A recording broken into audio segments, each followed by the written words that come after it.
Want to get creeped out? Have you ever heard of the Curse of the Crying Boy painting? This painting is allegedly cursed, and this one's really creepy, which makes me so excited, but it's also kind of sad. This was a mass-produced painting in the 1950s by artist Giovanni Bragolin. Not sure if I'm saying that right, sorry. In September of 1985, The Sun released an article regarding this painting. There were reports from a firefighter in Essex. The firefighter was finding these paintings in perfect condition, even though the house that the painting was in and all of the other objects and belongings in the house would be completely burned to the ground. The belief of this curse was so intense that in November of 1985, there were mass bonfires and mass burnings of these paintings because so many people believed that they were cursed. Here are some of the reports that the firefighter included and just other reports of people who had really strange occurrences with these paintings. This one's pretty strange. A man named Ron Hall purchased the painting to disprove the jinx or the curse. And then guess what happened? His house burned down. A lady named Dora Burns purchased the painting, and just 6 weeks later, her house burned down to the ground with only the painting remaining intact. And it was the same with Ron Hall. His house burnt down, the painting in perfect condition. And by the way, there were a lot more reports than I'm including. I'm just including some of the most interesting ones. And also, by the way, if you don't know, my name is Megan, also known as The Queer Crypt, giving you creepy content here and on other social media platforms.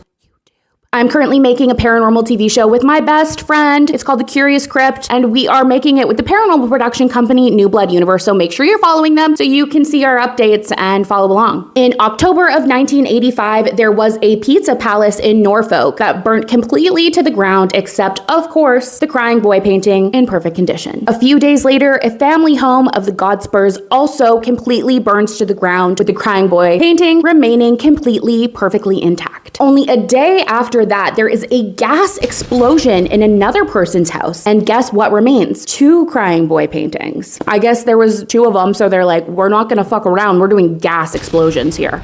Boom. Now this one's really sad. In November of 1985, there is a woman who loses her 3 sons and her husband in a fire, and she does blame the Crying Boy painting for this incident. There was also a woman named Miss Woodward from London, and she believed that the Crying Boy painting was responsible for the multiple deaths of her multiple family members that died in unrelated incidences with fire. This was her son, daughter, husband, and mother. Also in 1985, a man named Malcolm Vaughan helps his neighbor destroy his neighbor's painting, the Crying Boy painting. When he goes home to his own home, his living room is mysteriously ablaze with unknown reasons as to why.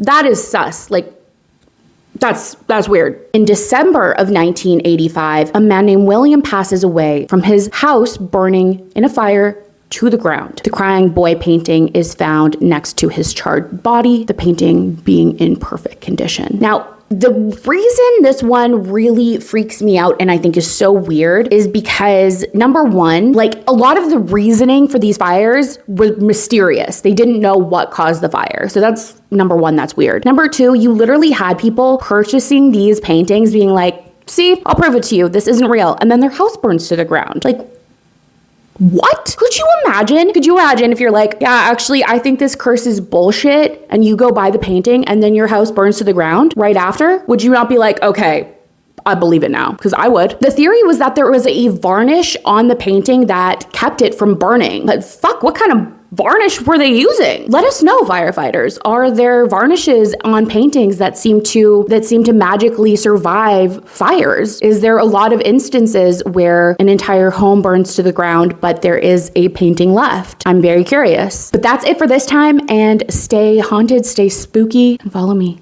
Thanks.